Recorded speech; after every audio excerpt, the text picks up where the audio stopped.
मुंबई महानगर प्रदेश विकास प्राधिकरणच्या 48,000 कोटींच्या अर्थसंकल्पाला मंजुरी देण्यात आली असून ठाणे आणि कल्याण शहरांचा मोठ्या प्रमाणात विकास केला जाणार असल्याची माहिती उपमुख्यमंत्री एकनाथ शिंदे यांनी दिली।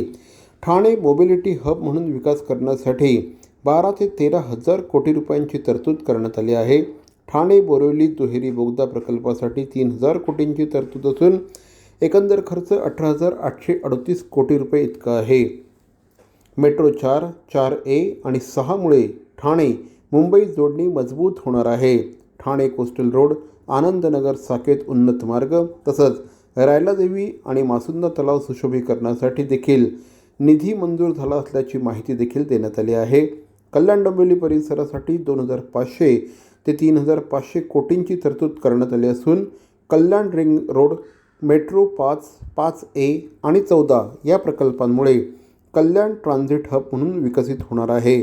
पाणी समस्येसाठी देखील पोशीर आणि शिराल धरण प्रकल्पांना गती देण्याचे निर्देश देखील उपमुख्यमंत्री एकनाथ शिंदे यांनी दिले आहेत।